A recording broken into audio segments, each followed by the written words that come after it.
오늘 우리에게 주시는 하나님의 말씀을 봅니다. 누가복음 10장 25절로 37절 말씀입니다.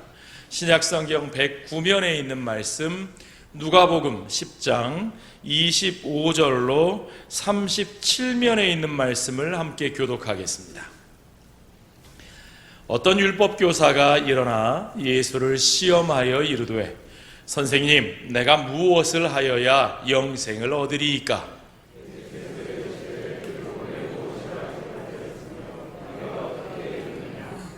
대답하여 이르되, 내 마음을 다하며 목숨을 다하며 힘을 다하며 뜻을 다하여 주 너의 하나님을 사랑하고 또한 내 이웃을 내 자신같이 사랑하라 하였나이다.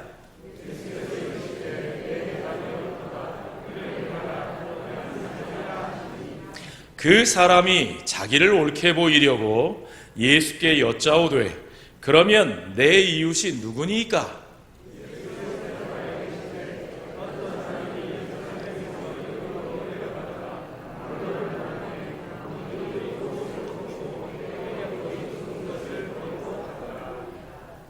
마침 한 제사장이 그 길로 내려가다가 그를 보고 피하여 지나가고,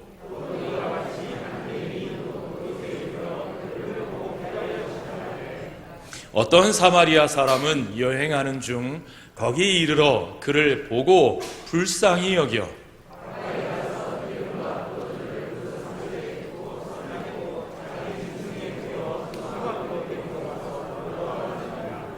그 이튿날 그가 주막 주인에게 데나리온 둘을 내어주며 이르되, 이 사람을 돌보아 주라. 비용이 더 들면 내가 돌아올 때에 갚으리라 하였으니,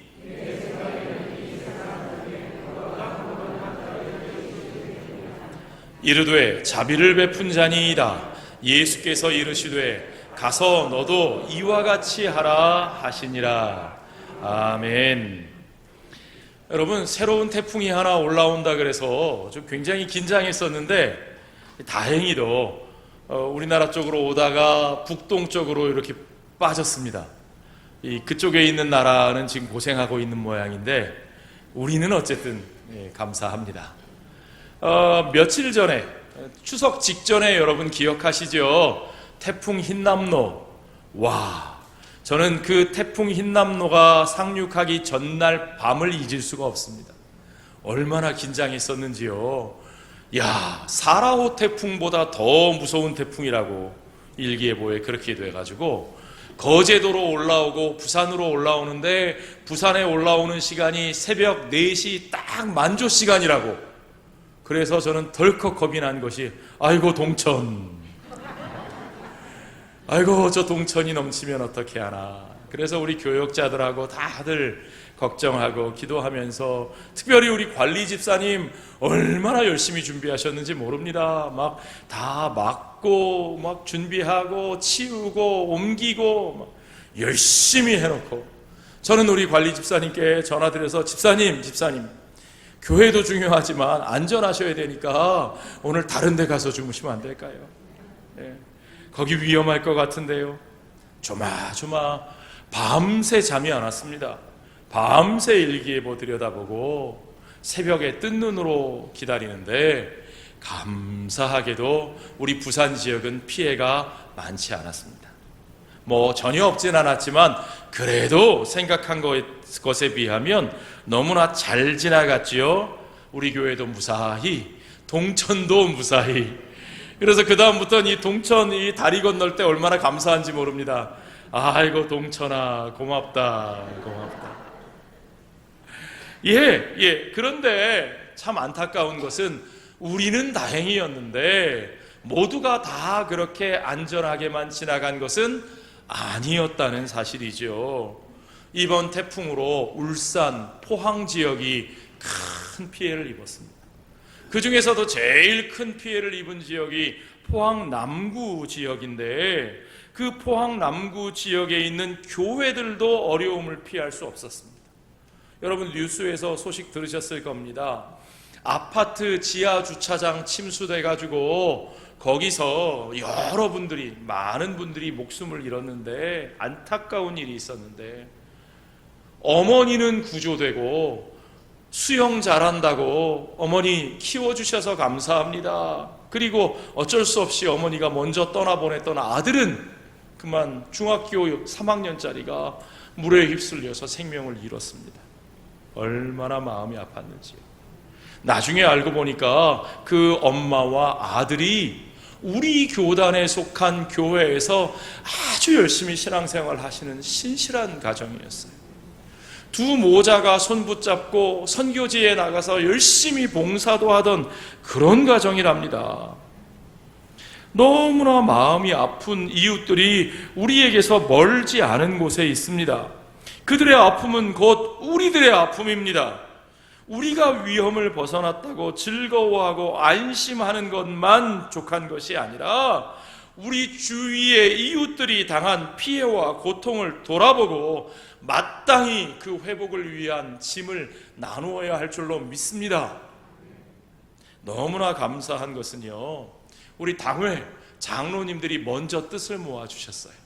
그래서 우리 교회가 특별 헌금을 하기로 결정했습니다.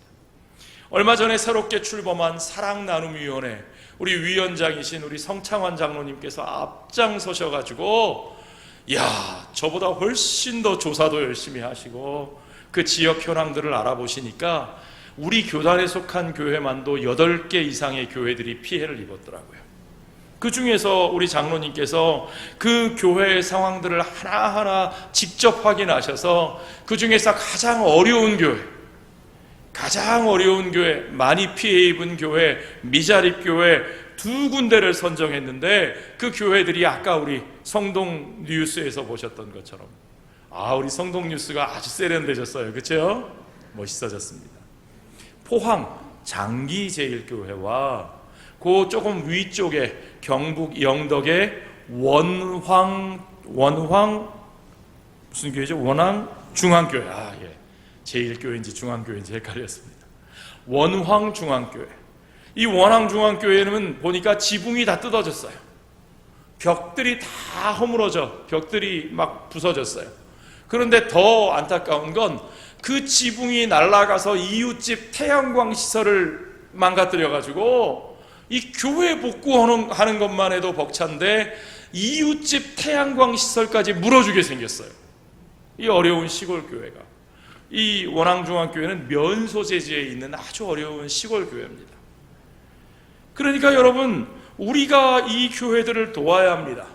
우리는 무사했지만 우리 교우들, 우리 주변은 괜찮았지만 아니요, 우리는 그것만 챙기면 되는 게 아닌 줄로 압니다. 여러분, 오늘 저는 주님의 말씀을 통해서 이 고난당한 우리 형제, 우리 이웃들을 도와야 할 책임이 바로 우리들에게 있음을 확인하고 진짜 우리의 이웃이 누구인가? 우리가 그들에게 어떤 사람으로 살아야 하는가 하는 것들을 주의 말씀을 통해서 좀 더 깊이 여러분들과 살펴보고자 합니다. 먼저 오늘 우리가 맞닥뜨리는 질문은 영생의 길이 어떤 것인가 하는 질문입니다. 우리가 무엇을 하여야 영생을 얻을 수 있습니까? 이 질문은 한 율법교사가 예수님께 찾아와서 던진 질문입니다.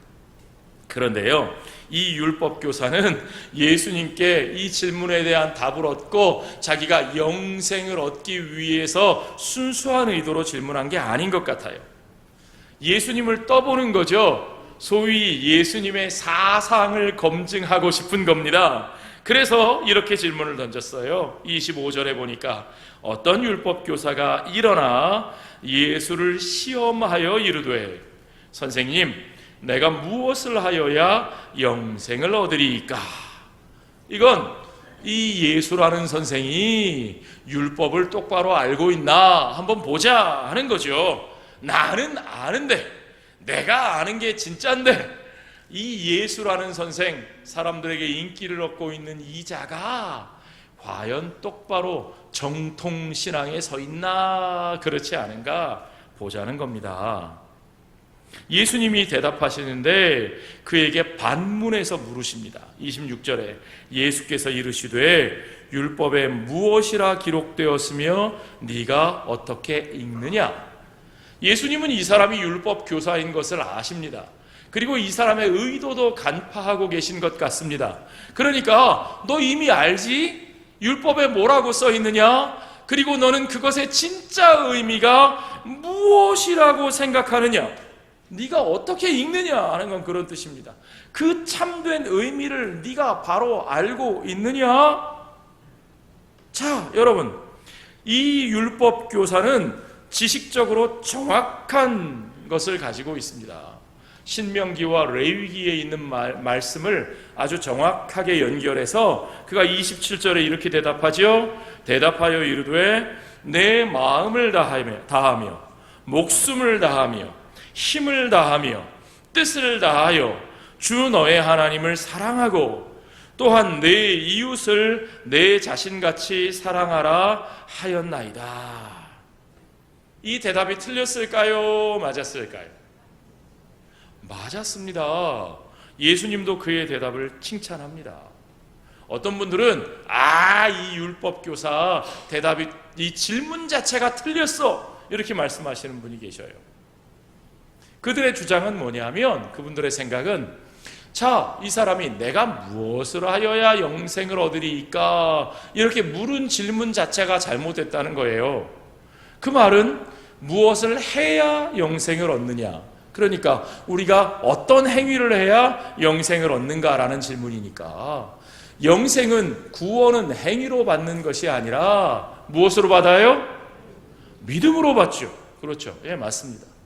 구원은 믿음으로 받는 것인데 이 사람은 왜 뭘 해야 영생을 얻겠습니까? 라고 물었느냐. 그러니까 이 질문 자체가 잘못된 거다. 그런데요, 여러분, 예수님도 그렇게 생각하셨을까요? 예수님은 그 질문이 틀렸다고요? 맞았다고요? 맞았다고요. 그의 대답이 틀렸다고요? 맞았다고요? 맞았다고요. 예, 맞습니다. 왜냐하면 복음은 결국 하나님의 백성을 고치시고 그들이 하나님의 법을 따라 살게 하시는 하나님의 사명을 이루시는 것이기 때문입니다. 그러니까 여러분, 결국 영생이란 무엇이냐? 그 영생은 곧 다가올 여호와의 날, 주님께서 그 모든 창조와 구속의 사역을 완성하시는 그날에 주님 앞으로 회개하고 돌아오는 백성들에게 주시는 하나님의 선물이고 그들을 새롭게 하시는 그들의 삶입니다. 하나님이 그들을 새롭게 하신 삶, 하나님의 뜻을 따라 하나님을 온전히 사랑하며 이웃을 온전히 사랑하는 삶, 예, 맞습니다. 그것이 영생의 길이고 영생의 선물이고, 만약에 어떤 사람이 그러한 삶을 산다면 그는 하나님의 백성임에 틀림이 없고, 그리고 그는 영생의 삶을 누리게 되는 것을 여러분 믿으시기 바랍니다. 그건 분명한 진리입니다. 틀리지 않습니다. 그러니까 오늘 본문의 28절에 보니까 예수님께서도 이르시되 내 대답이 옳도다. 내 대답이 옳도다. 네가 정확하게 알고 있구나. 그 다음이 문제예요. 이를 행하라. 그는 그렇게 살고 있었을까요? 살지 않았을까요? 저는 잘 모르겠는데요. 우리는 그렇게 살고 있습니까? 살지 않고 있습니까? 자, 예수님께서는 네가 아는 것으로 끝나는 것이 아니라 그렇게 살아야 한다. 그것이 중요하다 말씀하십니다. 이를 행하라. 그러면 살리니. 너희가 영생의 삶을 얻는 것은 단순히 그 율법을 안다고 해서 너희가 구원을 받는 것이고 너희가 하나님의 백성이 되는 것이 아니라 너희가 참으로 그와 같이 살 때에 너희가 하나님의 백성의 삶을 누리게 될 것이라고 말씀하시는 것입니다. 하나님의 은혜로 고침을 받은 하나님 나라의 백성으로 사는 것이 중요합니다. 그 하나님 나라의 백성됨의 핵심 가치가 무엇이냐? 그것이 바로 하나님을 사랑하고 이웃을 사랑하는 것입니다. 한치도 틀림없는 정확한 답입니다. 온 삶을 통해서 그 가치를 이루는 사람이라면 그는 분명히 하나님 나라에 속한 백성이고, 마지막 날 여호와의 날에 심판을 면하고 생명나무의 열매를 먹고 참 생명을 누리는 하나님의 백성으로 살게 될 것입니다.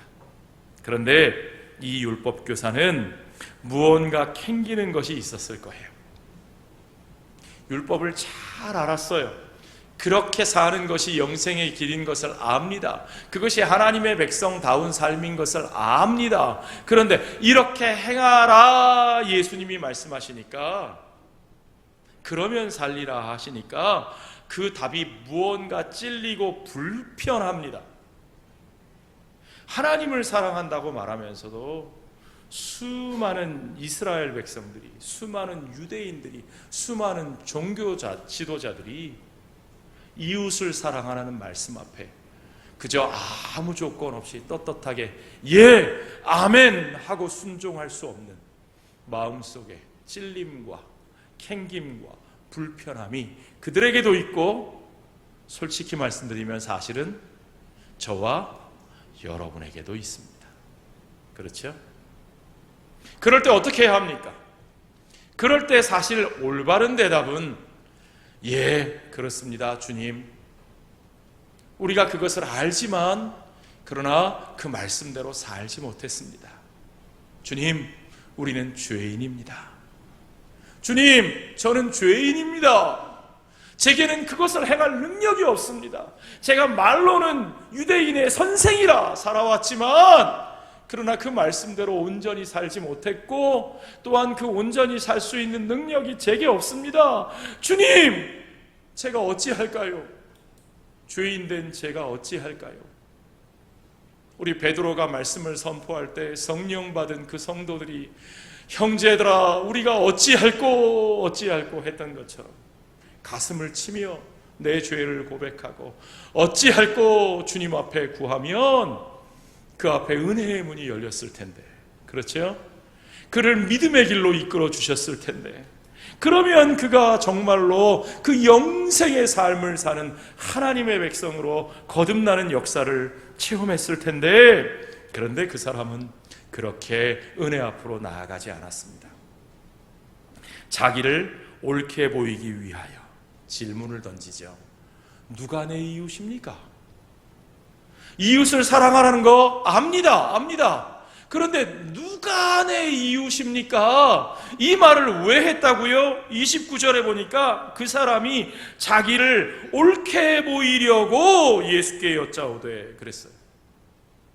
자기가 이웃을 사랑하지 못했는데 그럼에도 불구하고 그것을 변호하고 정당화하게 자기 정당화를 하고, 그래도 주님, 내가 저런 사람들은 사랑하지 못했지만 사실은 저 사람들은 내 이웃이 아니잖아요. 나하고 상관없잖아요. 사랑받을 만한 자격이 없는 사람들이잖아요. 그래도 내가 저 사람들보다는 상대적으로 낫잖아요. 내가 죄를 지어도 덜 지었잖아요. 그러니까 내 이웃이 있고 내가 사랑해야 되는 사람들이 있고 내가 사랑하지 않아도 되는 사람들이 있는 거 아닙니까? 그래서 내가 그들은 사랑해주지 못했지만 그거야 뭐 괜찮은 거 아니겠습니까? 그 얘기하고 싶은 거죠, 이 사람은 지금. 여러분, 우리들은 어떻습니까? 우리들이 사랑하지 못하는 사람에 대해서, 주님의 말씀대로 살지 못하는 것에 대해서 우리는 어떻게 정당화하고 있습니까? 우리는 어쩌면 이렇게 정당화하고 있는지 몰라요. 교리를 잘하는 분들, 구원에 대한 확신이 분명한 분들, 가끔 이런 분들 봤습니다. 그래요, 우리가 그들을 사랑하지 못하고 있죠.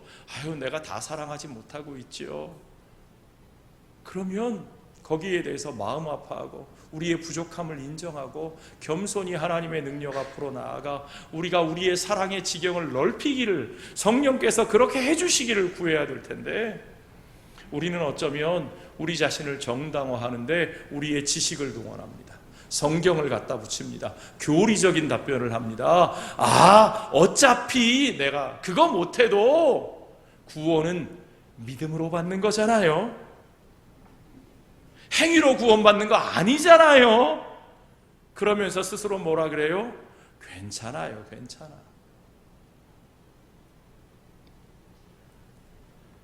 자, 여러분, 이 사람은 어쨌든지 간에 의로운 자와 의롭지 못한 자를 나누고 자기의 상대적인 나음을 드러내서 자기 의를 드러내서 자기들이 사랑할 이웃의 범위를 좁혀놓고 제한하고, 그리고 그 속에서 내가 할 수 있는 것만, 내가 하고 싶은 것만, 자기들에게 유리한 것만 하면서, 그러면서 나는 율법을 지켰다라고 말하고 싶은 거죠.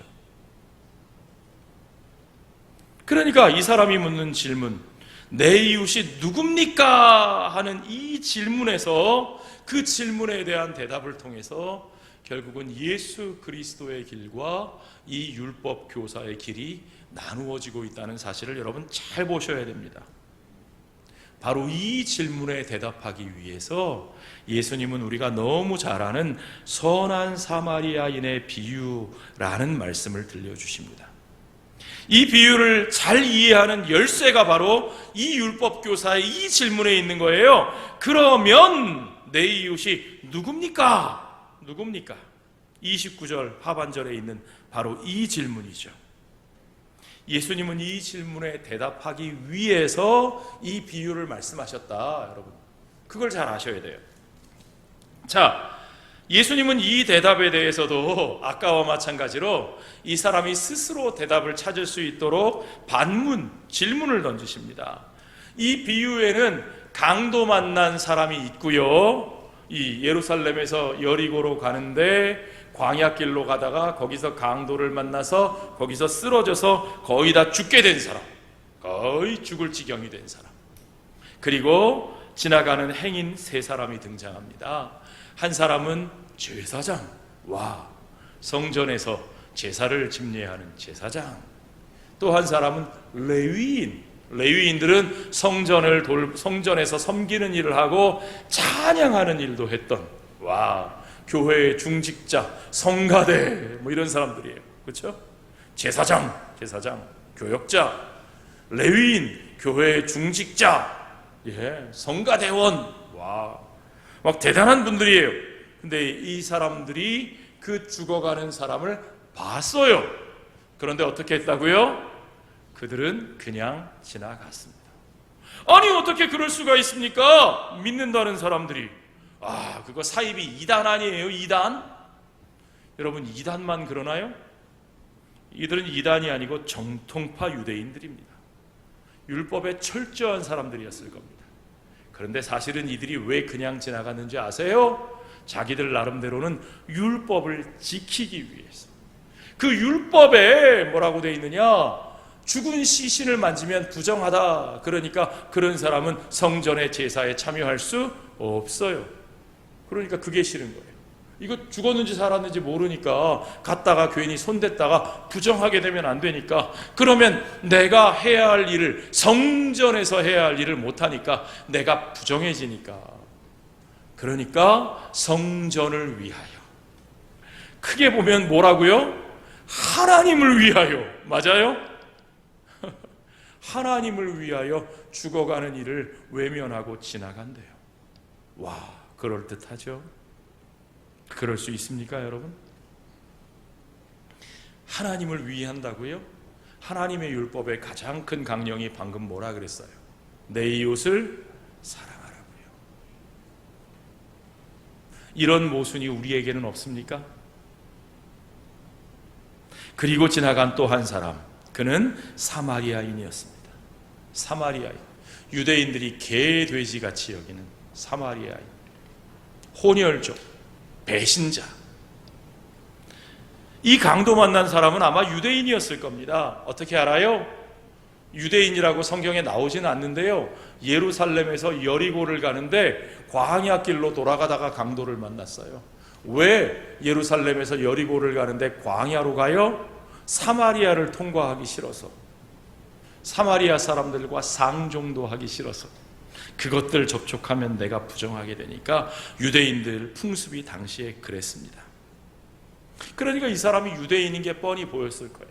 그 사람이 유대인인 게 뻔히 보이면서도 그들이 상종하기도 싫어했던 이 사마리아인, 사람 취급도 못 받은 이 사람이 그 사람을 가서 도와주고 상처를 싸매주고 기름을 붓고 포도주를 붓고 자기 짐승에 태워서 주막에 데리고 가서 숙박비를 지불하고 치료비를 내주고, 그리고는 뭐라 그러느냐, 모자라면 내가 다시 와서 그때 다 갚아줄게. 이 말은 뭐예요? 이 사람 누가 책임져요? 내가 책임질게. 이 사람, 그 사마리아인이 책임질 이유가 뭐가 있어요? 그렇게 위급한 순간에 자기가 시간 쓰고 돈 써서 구해줬으면 됐지. 그 정도 했으면, 난 이만큼 했으니까 이제는 당신이 좀 맡아주시오, 그럴 법도 한데, 아니요, 끝까지 그 사람의 삶을 책임지는 거예요. 왜요 도대체? 그 사람이 누구이기에 왜 그럽니까? 요즘 사람들 같으면, 요즘 말로 하면 그러지 않겠어요? 너 바보 아니야?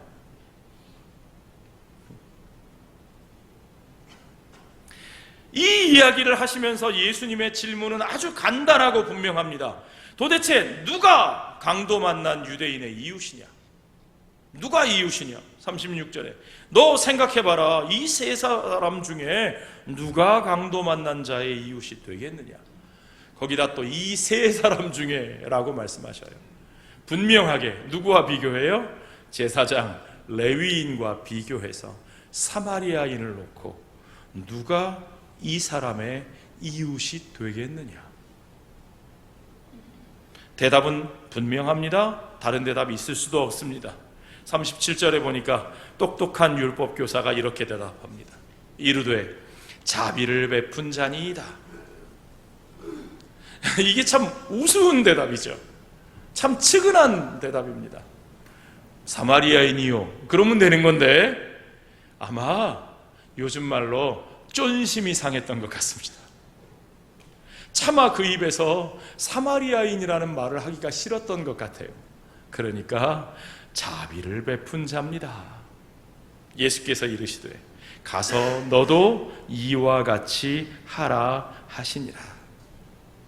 분명한 대답이 됐습니까? 이 율법교사가 물은 질문에 대한 분명한 대답입니다. 누가 나의 이웃입니까? 내가 챙겨야 될 사람들은 우리가 다 챙기고 있습니다. 우리가 챙겨야 될 사람들은 잘 챙기고 있고, 우리가 남이가 하면서 우리가 잘 살고 있지 않습니까? 우리가 똘똘 뭉쳐 있지 않습니까? 그러나 저 원수들, 저 더러운 자들, 저 부정한 자들은 우리의 이웃이 아니지 않습니까? 우리가 챙기지 않아도 되는 사람들 아닙니까? 그의 뜻을 간파한 예수님께서 분명하게 물으십니다. 자, 이제도 너는 어떻게 생각하느냐? 누가 강도 만난 그 유대인의 이웃이겠느냐? 제사장이냐? 레위인이냐? 아니면 그 더러운 사마리아인이냐? 다른 답은 없습니다. 분명히 사마리아인입니다. 여러분, 우리는 여기서 예수님의 말씀하시는 의도를 분명하게 파악할 수 있어야 합니다. 한 가지는 너무나 분명합니다. 가서 너도 이와 같이 행하라. 네가 알고 있는 것만 중요한 것이 아니고 네가 가서 하나님의 백성다운 삶을 살라. 이웃으로 살라. 그 이웃의 책임을 다해야 한다. 그것이 영생의 길이다. 너무나 분명한 말씀이고 여기에는 한치의 잘못도 없습니다. 오늘 우리도 가감없이 이 말씀을 그대로 아멘으로 받아야 합니다. 아멘.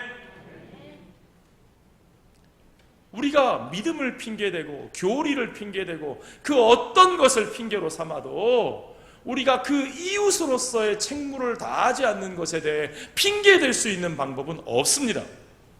주님은 우리에게 분명히 그것을 행하라고 말씀하십니다. 그리고 또 한 가지, 중요한 것은 도대체 너희가 말하는 그 이웃, 그 울타리, 그것을 좀 집어치워라. 그 울타리를 걷어내라. 내가 챙길 사람만 챙기고 그것으로 됐다고 생각하는 그 치졸한 생각, 우리 하나님은 너희에게 그러한 삶을 바라지 아니하신다. 너희의 울타리를 넓혀 하나님이 품으시기 원하시는 그 넓은 세상 속에서 그 많은 사람들 가운데 하나님이 찾으시는 그 모든 잃어버린 양들을 향하여 그들을 평가하기보다, 그들을 정죄하기보다 너희의 품을 열어 그들의 이웃이 되어주고 그들을 돌보는 자가 되어 너희가 그들에게 이웃으로 살아가는 것이, 그것이야말로 영생의 길, 하나님 나라의 백성된 길이라고 주님이 우리에게 분명하게 말씀하고 계시는 것입니다. 여러분, 그때나 지금이나 중요한 핵심은 바로 이것입니다. 하나님이 주신 사랑과 그 은혜의 계시를, 그 계시의 말씀을 우리 자신들만의 안전을 담보하는 어떤 우리만의 어떤 자격증으로 배지로 달고 우리의 의의를 내세우려는 우쭐한 방식으로 사용하면 안 된다는 겁니다. 우리의 의의를 드러내서 우리끼리 잘하고 우리끼리만 잘 살면 된다고, 그것이 하나님의 백성의 정결함이고 그것이 하나님의 백성의 거룩함이라고 생각하면 안 된다는 겁니다. 하나님이 원하시는 삶, 하나님의 백성들의 삶, 이웃을 돌보고 그들의 삶을 책임지고 그들을 회복시키는 일에 하나님의 백성된 저와 여러분 모두가 함께 오늘 그대로 행하고 그대로 사는 것이 진정한 생명의 삶, 영생의 길인 것을 여러분 분명히 믿으시기 바랍니다. 자, 여러분, 마지막으로 분명하게 확인하겠습니다. 하나님의 백성의 삶은 지키는 자의 삶입니다. 하나님의 백성의 삶은 기업 물을 자의 삶입니다. 여러분, 아담과 하와가 범죄한 다음에 그들의 아들 가인이 자기 동생 아벨을 죽였습니다. 시기 때문에, 질투 때문에. 아벨의 그 핏소리가 하나님께 호소합니다. 하나님이 그 소리를 들으십니다. 여러분, 하나님은 이 땅에 핏소리를 들으시는 하나님이신 것을 믿으시기 바랍니다. 이 땅에 흘리는 억울한 피의 소리를 하나님은 날마다 들으시는 분이신 것을 믿으시기 바랍니다. 하나님이 그 가인에게 물으십니다. 가인아, 가인아, 네 아우 아벨이 어디 있느냐?